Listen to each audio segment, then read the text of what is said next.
esta outra Bíblia, que vocês vão entender por que há muita diferença hoje de pronúncia do próprio nome de Deus no hebraico, né? E aparece Bíblias com o nome de Jeová, Yahvé, Javé. Por que isso? Tudo está aqui.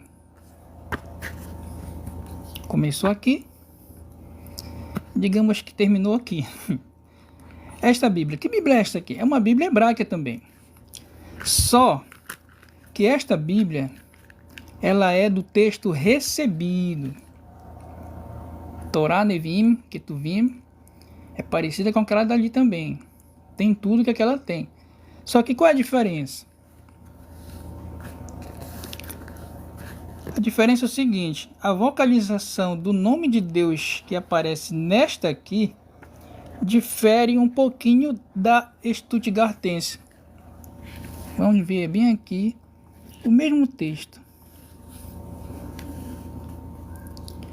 Está bem aqui, ó.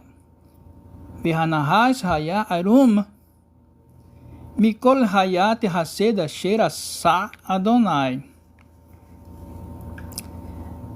Eu nem traduzi, não foi?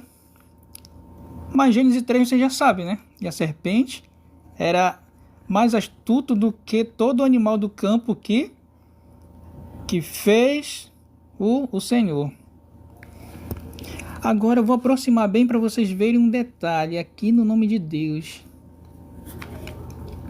Percebam que tem mais de uma vogalzinha. Aqui, lá na Bíblia hebraica ali, na Stuttgartense, só lembrando, para quem está entrando agora, só lembrando que aqui você encontra o nome de Deus com apenas uma semivogal aqui, que é o Shevá, e o Kames.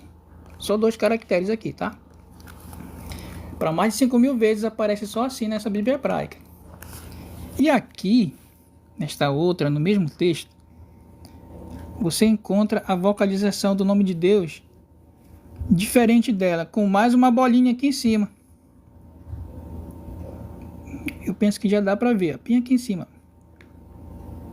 Se eu for pronunciar isso daqui, vou pronunciar, mas não é para pronunciar, mas se eu fosse pronunciar seria Iehová. Iehová. Bom, daqui dessa Bíblia que saiu a expressão Jeová, tá? A expressão Iehová saiu daqui. As Bíblias inglesas e tal, que King James, que daí foram passando. Essa Bíblia aqui, como eu falei, é do texto recebido do século XV. Ela foi baseada não no texto de Leningrado que esta Stuttgartense foi. Ela foi baseada numa Bíblia chamada Segunda Bíblia Judaica, a Segunda Bíblia Rabínica, do século XV. Tá? Do rabino que organizou, né?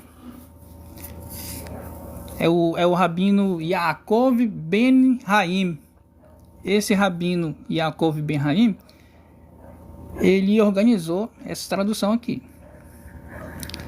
Ele tirou algumas coisas, copiou algumas coisas só do texto de Leningrado, mas a maior base dele foi alguns manuscritos que existiam na época, mas não foram o manuscrito dos maçoretas, o manuscrito padrão, tá? É por isso que a vocalização aqui é diferente dessa outra daí. Então, qual é que é o certo? Todos 2. Como é que eu pronuncio isso daqui então? Como é que fica isso daqui? Como é que fica a pronúncia do nome de Deus aqui nesse caso, né? Que está com esses 3 caracteres aqui. É Yehová, Yahvé, como é que fica isso aqui? Pode chamar de Adonai, sem problema. E aquele outro lá, só com 2? Adonai também. Porque os maçoretas, eles já fizeram isso, essa vocalização, não para te pronunciar isso daqui, com o resultado. O empréstimo é as vogais do Adonai, simplesmente. Alguém vai dizer, mas o iode aí tá sem o patá Hatuf, que só tá o Shevá aí. Porque o patá não tá completo, que o patá é do Adonai.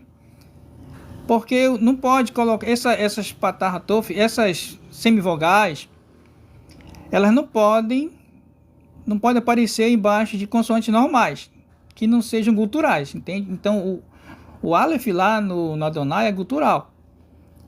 Por isso não veio para cá, tá? Os maçoretas não colocaram e pronto, só isso. Não tem mistério nenhum. Vocês entenderam? Então, temos hoje 2 textos padrões, né? Bem antigos, que é o Códice de Leningrado, que serviu de base para esta Bíblia aqui, só recapitulando, e o Códice Alepo.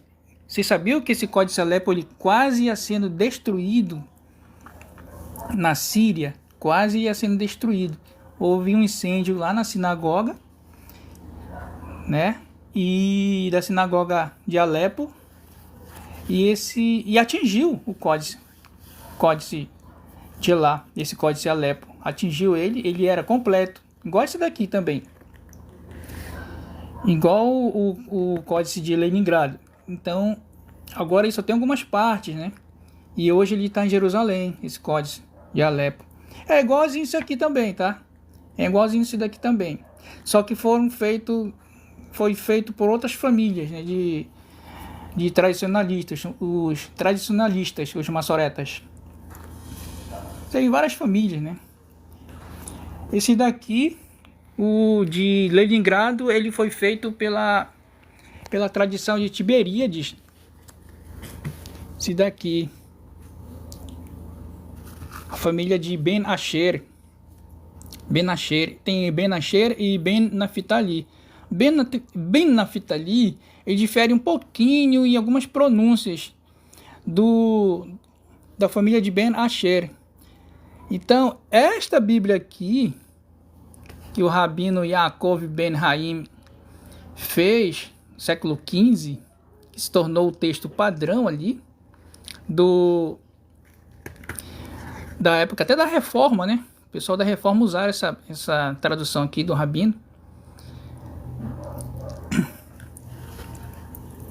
Essa Bíblia aqui, ela se baseou nas pronúncias também da família de Ben Naphtali, tá? O que vai vir depois desta Bíblia aqui, deste texto recebido, vai se basear nela.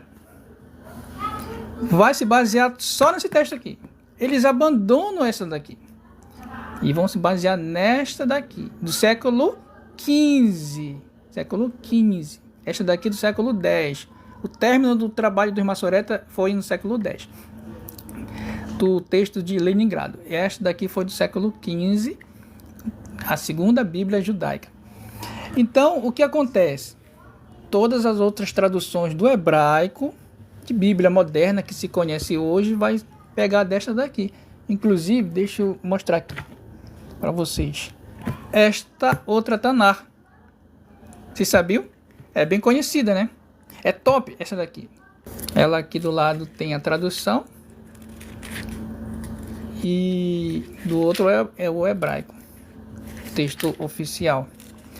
Mas se baseou na segunda Bíblia rabínica. Não foi no texto de Leningrado. Tem algum problema isso? Não. Não tem problema nenhum. É só para vocês saberem a diferença, né? Porque essas diferenças, quando alguém disser, foi adulterada, essa Bíblia aí está adulterada, está diferente. Não tem nada adulterado. Não tem nada adulterado. Essas pessoas que falam isso, quando se depararem com as variantes textuais que existem hoje, tanto na Bíblia grega como na Bíblia hebraica, vão ficar doidos. Não vão entender simplesmente, porque é outro campo, gente. Aqui, Gênesis capítulo 3. Novamente aquele texto, né? Berranahaz, Rayá, Arum, e a serpente era astuta, Mikol. Mais do que tudo, mais do que o Hayat, os animais, Hassade, do campo. Asher-Assá, que fez quem? Aí você tem aqui novamente o nome de Deus aqui, as 4 consoantes. Asher-Assá, que pronuncia como Adonai, tá? por não saber essa pronúncia aqui. Eu não vou me meter a pronunciar Yehová aqui. Para que isso? Se os maçoretas já eles colocaram isso daqui, a vocalização do nome Adonai, para te não ficar pronunciando o tetagrama aqui, tentar adivinhar a pronúncia, entende? Eu vou ficar pronunciando Yehová. O resultado não se pronuncia nunca, sabe? Pronuncia o empréstimo, que é Adonai. Percebam novamente aqui, ó, a bolinha aqui, o rolem tá aqui. Aí o rolem, o Shivá e o Camis aqui embaixo. Porque ela veio dali, da Bíblia, segunda Bíblia Rabínica. É a mesma vocalização. Aí este Tanar aqui, comprei bem baratinho, Tanar completo. Bem legal. Vou mostrar outra para vocês, que também veio da Bíblia Rabínica, mesma coisa. Esta Torá aqui, da editora Sefer. Ela é bem conhecida, né? Ela tá aqui da editora Sefer. Esta sim, já tem aqui comentários. Deixa eu mostrar aqui para vocês. Aqui é o capítulo 3 de Gênesis, a mesma coisa dali das duas, olha só. Verhanahas, Hayarum, Mikol, Hayat, Hassad, Asherassá. O que é que está aqui? O que é que está aqui embaixo? Yehová? Não, não é Yehová. Adonai. Mas a bolinha está aqui embaixo, está aqui em cima, novamente. E aqui tem a palavra Deus, né? Então, esta versão aqui, ela também se baseou na segunda Bíblia Rabínica do texto recebido. Então é muito difícil, gente, vocês encontrarem fora daquela ali, da Bíblia Hebraica Stuttgartense. Vai ser muito difícil vocês encontrarem dessa daqui que eu estou falando. Quem entrou agora, a Bíblia Hebraica Stuttgartense. Vai ser muito difícil vocês encontrarem o nome de Deus nesta vocalização aqui. Cadê? No capítulo 3 aqui de Gênesis. Só com os dois caracteres aqui, ó, Shevá e Camis. Vai ser muito difícil vocês encontrarem esta forma aqui em outras obras que não sejam dela aqui, do texto de Leningrado, porque se a Bíblia hebraica ela foi tirada do texto recebido, a vocalização vai ser outra, entendeu?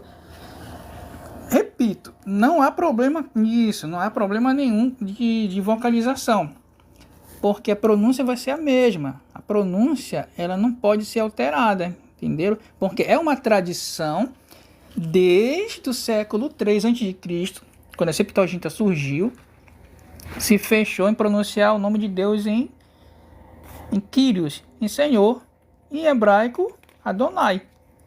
Então isso não é bicho de 7 cabeças, sabe? Isso não é problema. Não é problema mesmo. Agora, existe uma outra pronúncia que eu falei para vocês. Eu peço até para vocês aí abrirem a Bíblia de vocês. Abram em Isaías 61, versículo 1. E eu vou abrir aqui a Bíblia Hebraica Stuttgartense. E vocês vão ver a outra vocalização. Eu falei aqui até agora de duas vocalizações que são herança dos maçoretas, né? Que aparece tanto na Bíblia vinda da segunda Bíblia Rabínica, como também do texto de Leningrado. A terceira vocalização que aparece no nome de Deus, eu quero mostrar uma das ocorrências, porque são várias. Está aqui em Isaías 61, olha, estou aqui em Isaías, tá? Ishaia 61. Então diz assim o texto sagrado: Ruach Adonai Elohim. Olha aqui o nome de Deus. Está com uma outra vocalização. Percebam, aqui você tem um Shevá e aqui você tem um um hirik, uma bolinha ali embaixo. Esse traço, vocês ignoram esse traço aqui, porque ele é um traço de cantilação e também para apontar a sílaba tônica. Vocês perceberem, essas palavras estão cheias desses sinaizinhos que eles não são vogais, são sinais diacríticos que vão determinar uma musicalização do texto, tá? E também eles apontam a sílaba tônica.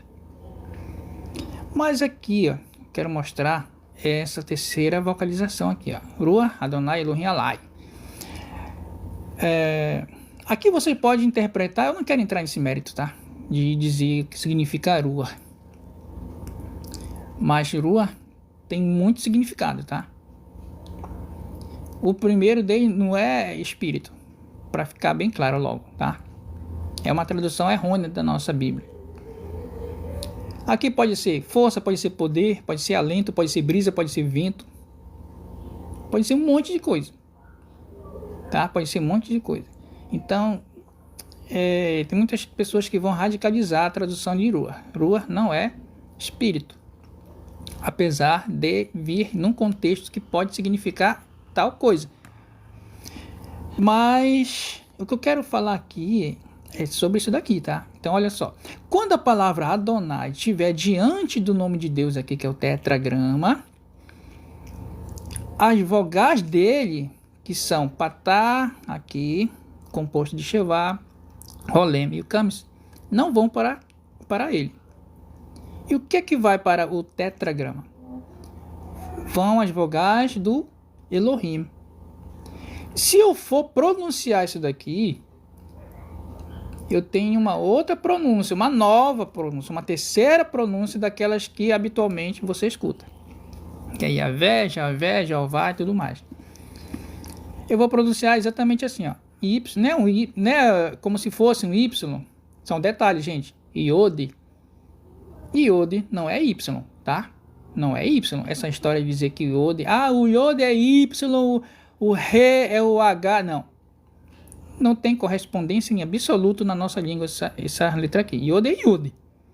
E qual é a pronúncia? Equivale mais ou menos ao nosso Y, mas não é Y. Alguém vai dizer isso daí, tá? Vai querer afirmar que esse aqui tem som de Y. Não tem som de Y nenhum. Isso não é latino, isso é hebraico. Então, olha só. Se eu for pronunciar isso daqui, vai ser Ievi.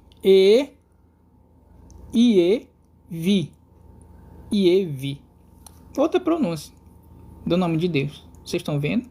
E ela não aparece poucas vezes, tá? Isso daqui, como eu falei, é só uma das ocorrências que eu estou mostrando para vocês. Mostrei aquela lá de Gênesis 3 e da Bíblia Rabínica também, da segunda Bíblia Rabínica, né? As versões que vêm dela, do texto recebido, e desta daqui, da Stuttgartense, da ocorrência que aparece o tetragrama diante da palavra Adonai. Para não ficar assim, repetindo Adonai, Adonai, os maçoretas colocaram a vocalização do Elohim. Então você vai dizer Ruach Adonai Elohim. Na sua Bíblia aí, no português, dependendo da versão, eu penso que todas vão estar assim: o Espírito do Senhor Deus. Podem conferir. Podem abrir a Bíblia de vocês e conferir, tá? Vai estar o Espírito do Senhor, e aqui onde está o tetragrama, está Deus. Por que está Deus? Porque está Deus escrito? Porque aqui está a vocalização do nome Elohim. Mas não está completo. Não interessa, não está completo, porque isso não é uma regra, sabe? Que vai ferir a teologia, alguma coisa assim interpretativa. Não, nada a ver. Porque senão, o capítulo 3 de Gênesis também, que eu mostrei ainda agora, né, ainda agora há pouco, o nome de Deus está só com 2 caracteres, que é o Shevá e o Camis. E você não pode pronunciar Ievá. Certo? Então, isso é normal que os maçoretas poderiam ter colocado só um Shevá aqui, só isso, e pronunciar Adonai sem problema. Eles iam saber que isso daí estava se remetendo ao Adonai. E Tem outras Bíblias hebraicas, outras versões, que elas nem põem nada. Na verdade, não põem nada. Eles colocam só Yod, He, Vav, He e ponto. Acabou. E pronunciam Adonai. Ou então Hashem. Também eles pronunciam Hashem. E falar em Hashem, eu não sei se vocês já sabem que há uma tradição que diz que aquela vocalização ali do Gênesis 3, o verso 1, que eu mostrei ainda agora para vocês ali no início, que é esta daqui, ó. Aqui. Está aqui. Não é essa daqui. É do texto de Leningrado, né? Deixa eu voltar lá. Deixa eu ver se não tem por aqui nenhuma ocorrência. A do 61, né? Aqui do Elohim. Tá aqui. Aqui mesmo.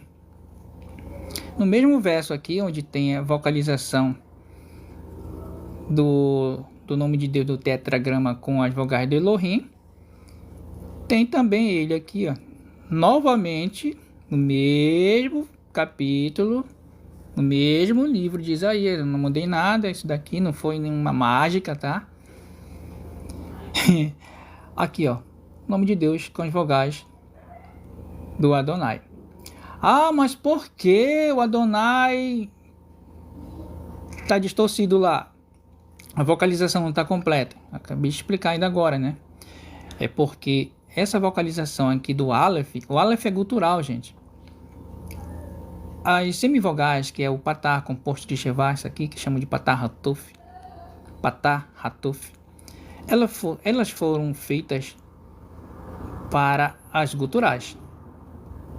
Somente para as guturais. Você não vai encontrar essas semivogais aqui, né, embaixo de letrinhas que não sejam guturais. Olha, aqui embaixo você tem o Ain, aqui, ó, novamente com uma Patá Hatuf aqui, ó, Patá composto de Shevá.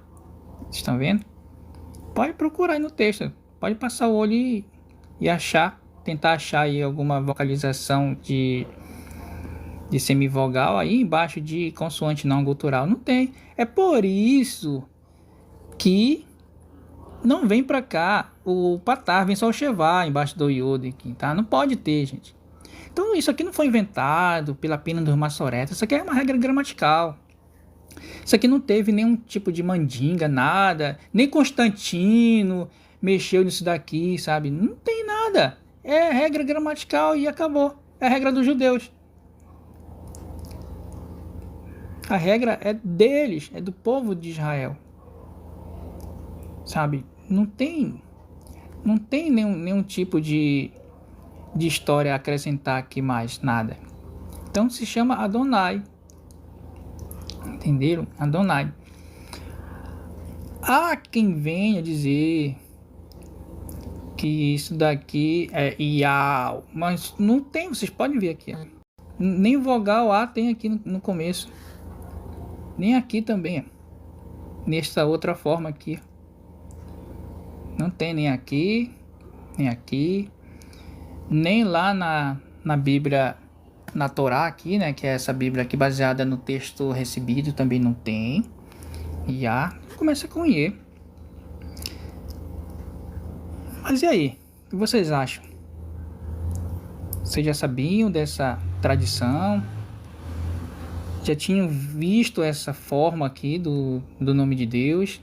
Essas formas, essas vocalizações, né? Tanto aqui como aqui. Já tinham visto.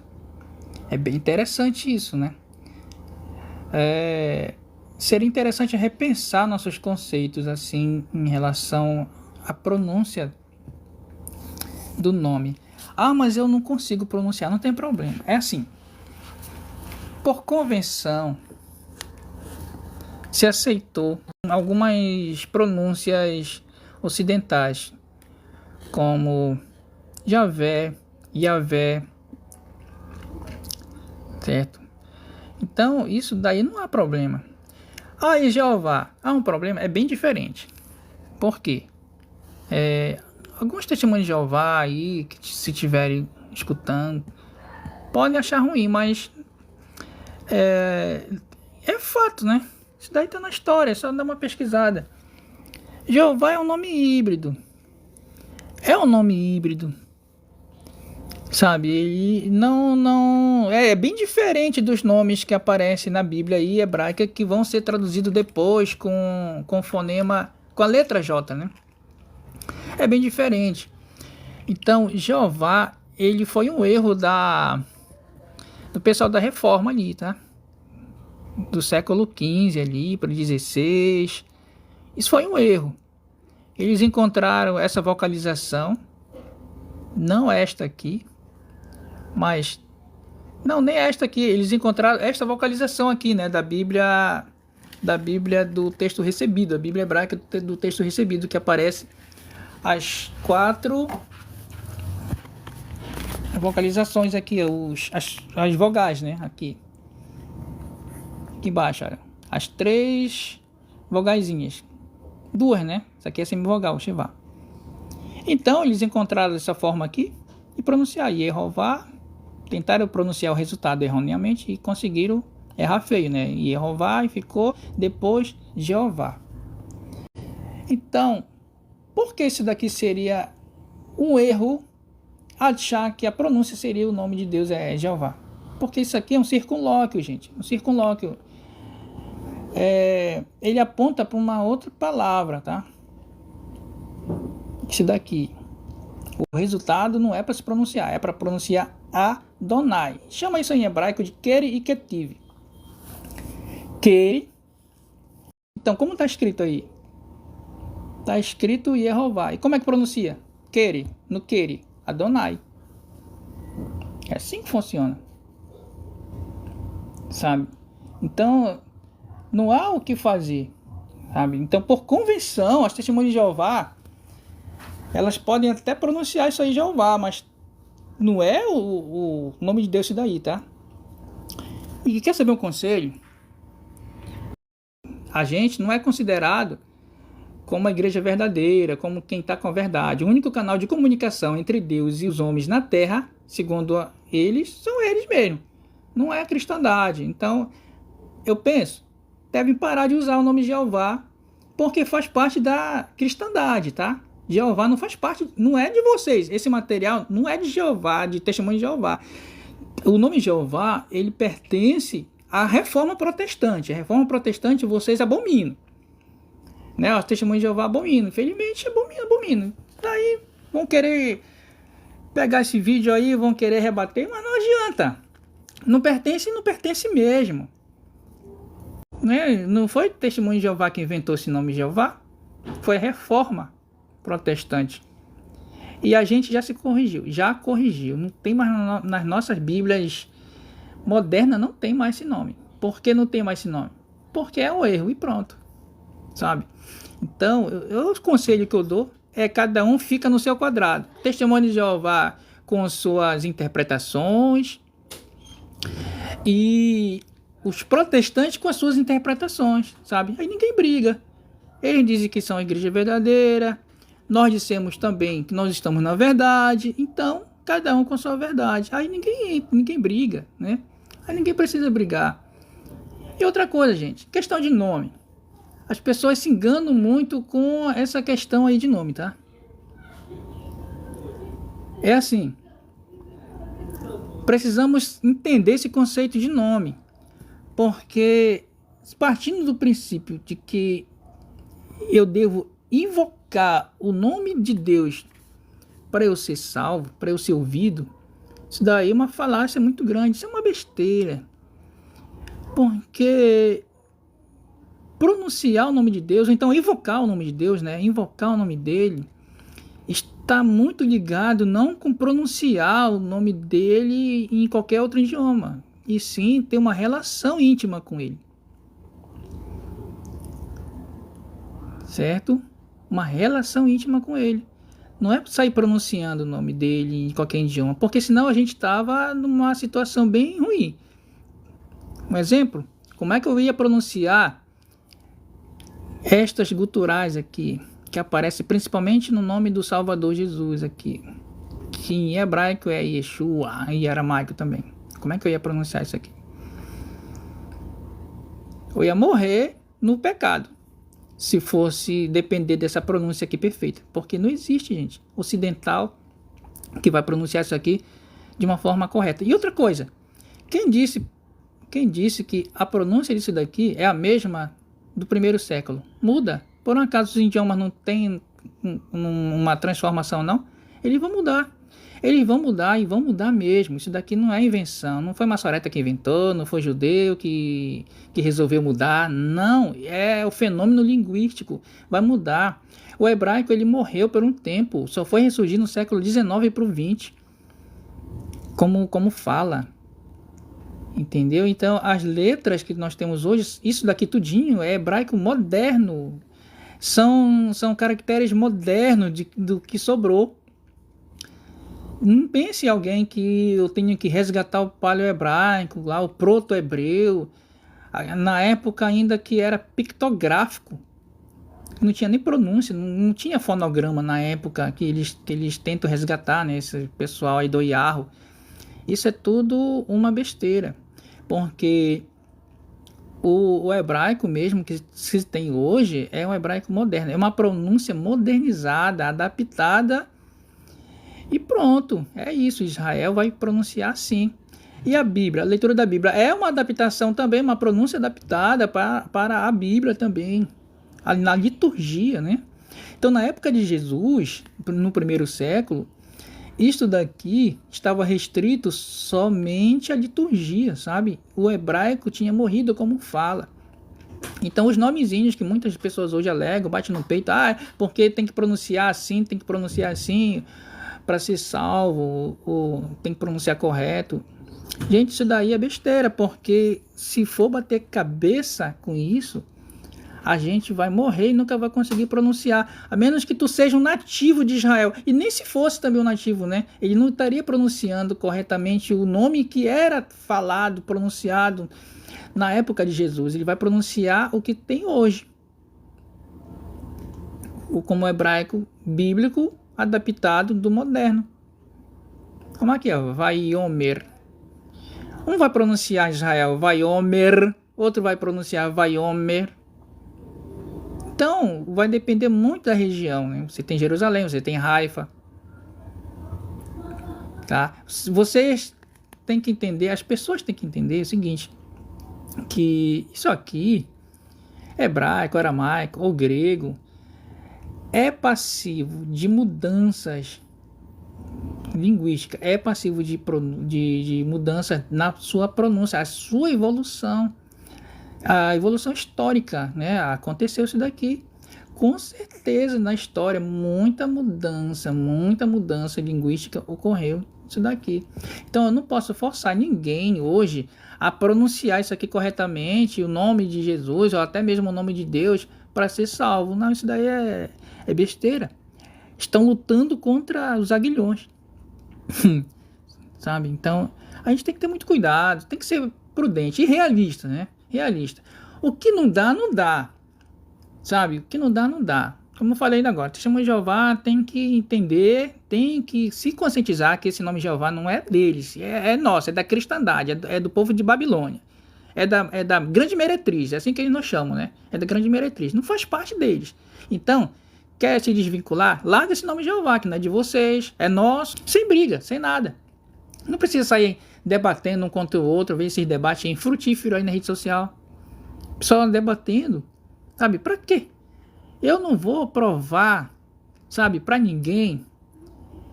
Não preciso provar pra ninguém que Jesus é Deus. Olha outra coisa, se ele é Deus, ele que prove. Sabe? Se Jesus é Deus, por que ele não prova então? Ele que prove. Ele que se defenda, ele não é Deus não? Ou ele é um Deus morto? Né? Partindo do pressuposto que ele é Deus, tá?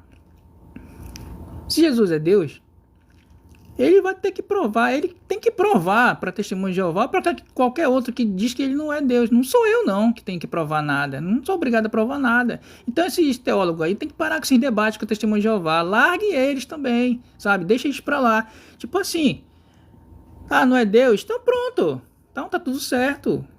Não preciso estar provando nada. Eu não preciso estar defendendo meu Deus. Então ele não é Deus. Ele é um pedaço de pau, velho. Não é isso?